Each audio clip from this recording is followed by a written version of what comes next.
स्वागत आप लोगों का पूजा झा TGT चैनल। और सबसे पहले तो आप लोगों को सॉरी, सुबह से मुझे ये करीब 40-45 DM आ चुके हैं। मैम क्लास का लाइव होगा, मैम क्लास कब लाइव होगा, पर सुबह से कुछ इतने से वर्क्स थे कि अब उस करके ही आप फिर क्लास को लाइव कर सकते हो। ऐसा कि आप सुबह उठो, सबसे पहले अपने लग जाओ।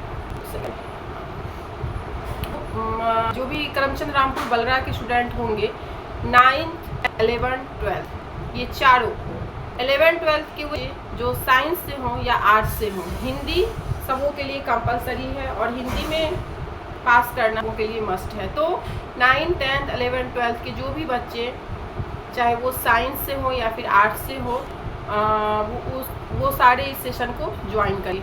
और बच्चों का ये भी क्वेश्चन आ रहा था कि मैम लाइव सेशन कब आएगा, लाइव सेशन कब आएगा। तो लाइव सेशन अभी थोड़ा सा टाइम लग जाएगा, हो सकता है मे बी आज ही हम लोग कर लें लाइव, शाम तक इसी टॉपिक पे लाइव आ जाए। लेकिन अभी जो ये क्लास आपके पास जाएगी वो रिकॉर्डेड क्लास है और इसका जो टॉपिक है वो बहुत ही इम्पोर्टेंट टॉपिक है। आज जिस लेखक के बारे में हम लोग जानेंगे वो उनकी जो कृतियाँ हैं वो 9th में भी है, 10th में भी है, 11th में भी है और 12th में भी है। कोई ऐसा क्लास नहीं है जिसमें उनकी कृतियाँ नहीं हैं। और किसी भी क्लास में अगर उनकी कृतियाँ हम पढ़ेंगे तो उसको पढ़ने से पहले उनको जानना हमारे लिए बहुत ज़रूरी होगा।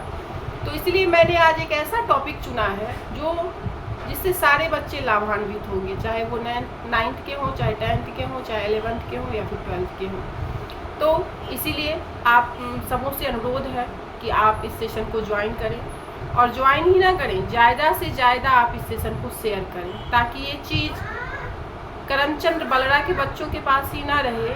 9th 10th 11th 12th के जो भी बच्चे हैं, सिर्फ BSE बोर्ड नहीं, CBSE बोर्ड में जो हिंदी की पढ़ाई हो रही है उसमें भी आज मैं जिस लेखक के बारे में आप लोगों को बताने जा रही हूँ उनकी कृतियाँ उसमें भी लगी रहती है। क्यों? क्योंकि लेखक वही है, कवि वही है, बोर्ड सिर्फ बदला हुआ है और कुछ बदला नहीं हुआ है। तो प्लीज़ आप लोग जो भी लोग इस सेशन को देखेंगे उनसे ये अनुरोध है कि प्लीज़ इसको शेयर करें। आज हम लोग जानेंगे रामधारी सिंह दिनकर के बारे में। और जो बिहार के बच्चे होंगे वो तो अच्छे से इनके नाम से तो अगर उनको हिंदी में थोड़ा सा भी इंटरेस्ट होगा तो वो इनके नाम से ज़रूर परिचित होंगे कि ये बच्चे ये लेखक कौन हैं, क्योंकि ये हमारे बिहार के ही हैं और बिहार के बेगूसराय ज़िले के ये हैं। बेगूसराय ज़िले में सिमरिया एक गांव है जो कि गंगा माँ के लिए भी बहुत प्रसिद्ध है, उसी गांव के ये हैं और ये राष्ट्रीय सांस्कृतिक चेतना के कवि हैं। जैसा कि मैंने आप लोगों को पहले ही बता चुका है, मैंने लाइव सेशन में या फिर ऑनलाइन तो नहीं बताया है, पर जो बच्चे हैं करमचंद बलरा के उनको मैं पहले ही बता चुकी हूँ कि हिंदी साहित्य को 4 भागों में बांटा गया। कितने भागों में बांटा गया? 4 भागों में, जिसमें आदिकाल, भक्तिकाल, रीतिकाल और आधुनिक काल। और मैंने आपको बार बार ये बताया है कि आधुनिक काल जो है वो हिंदी साहित्य में सबसे इम्पोर्टेंट है। आधुनिक काल के विभिन्न भाग हैं, फिर आधुनिक काल को भी विभिन्न भागों में बांटा गया है। उसमें जो छायावाद है तो ये छायावादोत्तर युग के कवि हैं, ये छायावादोत्तर युग के कवि, लेकिन इनकी प्रमुख पहचान राष्ट्रीय सांस्कृतिक चेतना के कवि के रूप में होती है। उनका जो जन्म है वो 1908 में है और मृत्यु 1977 में है। तो ये जन्म मृत्यु तो याद करने की चीज़ है, आप कहीं से भी इसको नोट डाउन करके याद कर सकते हो या फिर आप अभी भी इसको नोट डाउन करके याद कर सकते हो। तो आप लोगों को जो भी मैं बता रही हूँ उसको आप लोग प्लीज़ कॉपी पे लिखें, क्योंकि लिखिएगा तभी याद रहेगा, नहीं तो बार बार फिर या तो आपको कहीं से बुक से निकाल के पढ़ना पड़ेगा या फिर आपको ये देखना पड़ेगा कि कब इनका जन्म हुआ था, कब इनकी मृत्यु हुई थी। तो इसलिए आप इसको याद कर लें। अब हम इनके बारे में जानेंगे कि ये अपने आप को उपराष्ट्र कवि कहते थे। जैसा कि हम लोग जानते हैं कि राष्ट्र कवि की संज्ञा जो है वो मैथिली शरण गुप्त को दी गई है और मैथिली शरण गुप्त को राष्ट्र कवि की संज्ञा महात्मा गांधी ने दी थी और रामधारी सिंह दिनकर ने स्वयं अपने आप को उपराष्ट्र कवि कहा था। और अगर उन्होंने स्वयं भी अपने आप को उपराष्ट्रपति कहा था तो इसमें कुछ गलत नहीं है, क्योंकि उनकी जो कविताएं हैं, उनकी जो लेखनीय हैं, वो राष्ट्र के लिए ही समर्पित हैं। और समय समय पे चाहे वो अंग्रेज जो हमारे देश को ये करके रखे थे, अंग्रेज़ों की गुलामी से रिलेटेड हो या फिर जो भी चीज़ राष्ट्र से संबंधित हो, उस सबों पे उनकी लेखनी है।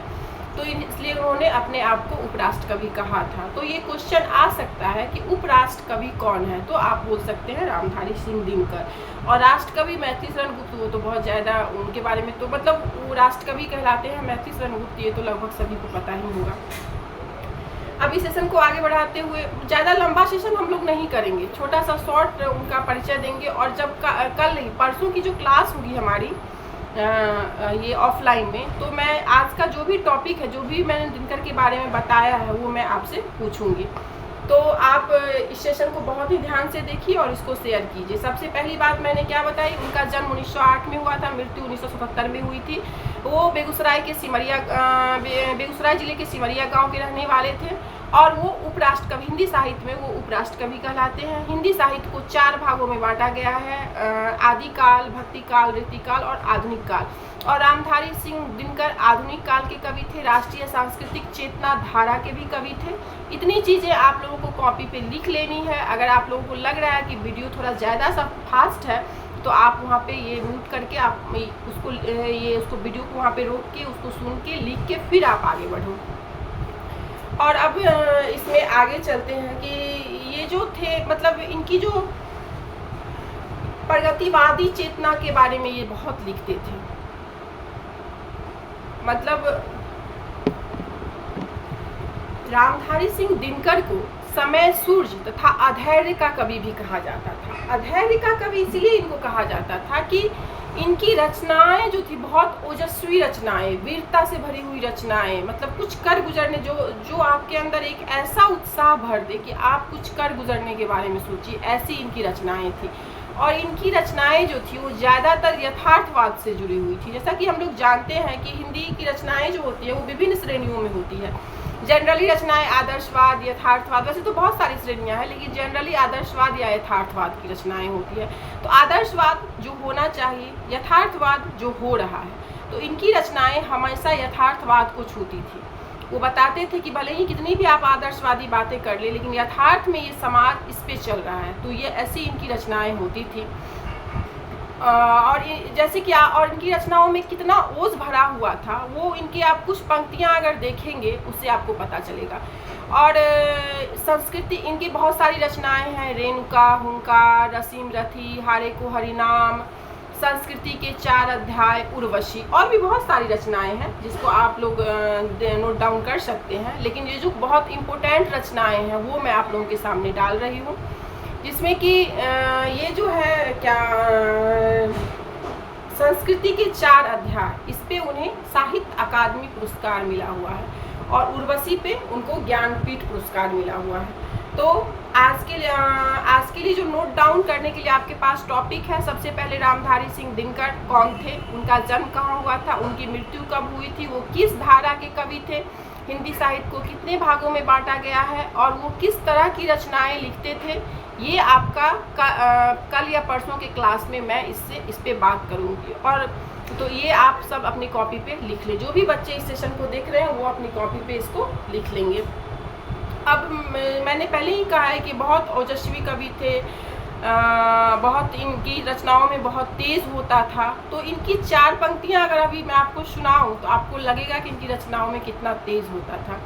इनकी एक पंक्तियां हैं, ठमठोक ठेलता है जब नर, ठमठोक ठेलता है जब नर, पर्वत के जाते पांव उखर, मानव जब जोर लगाता है पत्थर पानी बन जाता है।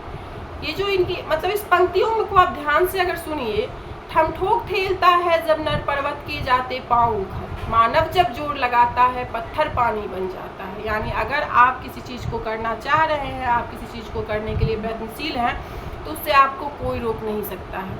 और ऐसी ही ओजस्वी रचनाएं इनकी होती थी। जैसे एक और रचना इनकी है, श्वानों को मिलता दूध भात बच्चे भूख से अकुलाते हैं, श्वानों को मिलता दूध भात बच्चे भूख से अकुलाते हैं और माँ की गोद से लग ठिठुरते हुए जाड़े की रात बिताते हैं। ये रचना आज के यथार्थवादी युग की है कि आज का जो चलन है कि हम कुत्तों को पालते हैं लेकिन हमारे अगल बगल कोई पड़ोसी हैं तो वो भूखे हैं तो हम उनके बारे में नहीं सोचते हैं। तो यथार्थवादी जो रचनाएं हैं उस पर केंद्रित ये लिखते थे रचनाएं।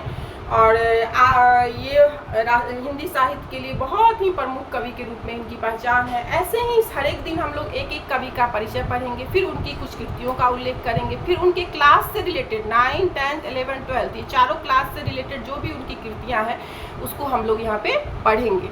अभी ऑनलाइन सेशन का मुझे बहुत ज़्यादा अनुभव नहीं है, मैंने अभी इसकी शुरुआत ही की है, तो हो सकता है ना ही मेरे पास अभी माइक है, ना ही मेरे पास कोई रिंग लाइट है, तो हो सकता है कि आप लोगों को मेरा फेस जो है वो ब्लर लग रहा हो, मेरी आवाज़ जो है वो सही ढंग से आप लोगों को नहीं सुनाई पड़ रही हो। लेकिन फिर भी आप लोग ज़्यादा से ज़्यादा इस सेशन को शेयर करो, सपोर्ट करो, ज़्यादा से ज़्यादा बच्चे इस सेशन पे कमेंट करो, ताकि मुझे ऐसा लगे कि बच्चे मुझसे जुड़ रहे हैं और मुझे इसमें और अच्छा करना चाहिए। मोटिवेशन बहुत ज़रूरी है, चाहे वो आपको फैमिली से मिले या फिर बाहर से मिले, आपको मोटिवेशन मिलेगा तभी आप आगे बढ़ोगे। तो अगर मैं आपसे मोटिवेशन की अपेक्षा आप ही लोगों से करती हूँ, ये जो मेरे बच्चे हैं वही मुझे मोटिवेट कर सकते हैं। तो प्लीज़ आप लोग इस सेशन को ज़्यादा से ज़्यादा शेयर कीजिए, ज़्यादा से ज़्यादा लाइक कीजिए और ज़्यादा से ज़्यादा कमेंट कीजिए। जो भी UHS करमचंद रामपुर बलरा के बच्चे हैं, वो जो भी उनके कंसल्ट में जो भी CBSE बोर्ड के बच्चे हों या UHS के बच्चे हों, सारे को ये सेशन वो लोग शेयर करेंगे।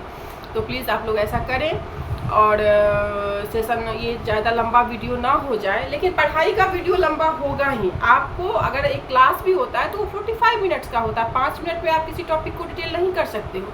तो इसीलिए ये सेशन आपका लंबा जाएगा ही, और आपको सारी जानकारियाँ चाहिए तो आपको पूरा सेशन देखना पड़ेगा। उसको लाइक कीजिए, उस पर जो आपको समझ नहीं आ रहा है या फिर मेरी आवाज़ सुनने में समझने में आपको कोई तकलीफ़ हो रही है तो उसको आपको कमेंट करके मुझे बताना होगा, ठीक है। तो इसी टॉपिक पे आज कुछ बच्चे बार बार DM कर रहे हैं कि मैम लाइव आइए, आपने कहा था कि लाइव का ऑप्शन नहीं आ रहा है। तो हाँ, मेरे में लाइव का ऑप्शन आ गया है और मैं आज लाइव भी आऊँगी इसी टॉपिक पे, रामधारी सिंह दिनकर। 4 बजे मैं इस टॉपिक पे लाइव आऊँगी, आप लोग आइए और उस टॉपिक जुड़िए और जो चीज़ आपको उनके बारे में जानना है वो मुझे वहाँ पे कमेंट कीजिए और मुझसे पूछिए। और फिर एक बार हम लोग रिकैप कर लेते हैं। रामधारी सिंह दिनकर राष्ट्रीय सांस्कृतिक चेतनाधारा के कवि, उनका जन्म 1908, मृत्यु 1977। उर्वशी पे उन्हें ज्ञानपीठ पुरस्कार मिला था। संस्कृति के 4 अध्याय पे उन्हें साहित्य अकादमी पुरस्कार मिला था। उनकी रचनाएं यथार्थवाद से संबंधित होती थी। उनकी बहुत सारी रचनाएं बहुत प्रसिद्ध हैं, और जैसे कि हुंकार, रश्मिरथी, रेणुका, ये सब रचनाएं जो हारे को हरिनाम, ये सब रचनाएं उनकी बहुत प्रसिद्ध हैं। और उनकी रचनाएं जो होती थी ओजस्वी रचनाएं होती थी। उनको उपराष्ट्र कवि भी कहा जाता था और समय सूर्य तथा अधैर्य का कवि भी उन्हें कहा जाता था। मुझे जितना लगा कि रामधारी सिंह दिनकर का इतना परिचय उनके पाठ को पढ़ने से पहले आप लोगों के लिए जानना जरूरी है, उतना मैंने आप लोगों को उनको शेयर किया। बाकी ये चैनल मेरा एजुकेशनल ही ज़्यादा रहेगा। आप लोग प्लीज़ ज़्यादा से ज़्यादा इसको शेयर कीजिए, ज़्यादा से ज़्यादा लाइक कीजिए और कमेंट कीजिए, ताकि मैं मोटिवेट होके और अच्छे अच्छे टॉपिक्स आपके बीच लाऊं और अच्छे अच्छे टॉपिक्स पे आपको ये दूँ। कोई ज़रूरी नहीं है ऑनलाइन सेशन के लिए और सीनियर सेक्शन के बच्चों के लिए कि पीछे बोर्ड रहना ही चाहिए, आप बोर्ड पे लिखो, ये सब। और सीनियर सेक्शन के बच्चों के लिए कोई ज़रूरी नहीं है, आप लोग लिखिए और आप लोग सुनिए और उसको नोट डाउन कीजिए। फिर 4 बजे आप लोग टाइमिंग नोट कर लीजिए, 4 बजे मेरा सेशन ऑनलाइन ये मैं लाइव आऊँगी इसी टॉपिक पे, रामधारी सिंह दिनकर, इसी टॉपिक पे मैं लाइव आऊँगी और आप लोगों से इसके बारे में सवाल जवाब करूँगी। ठीक है, okay, bye, take care, like share and subscribe please.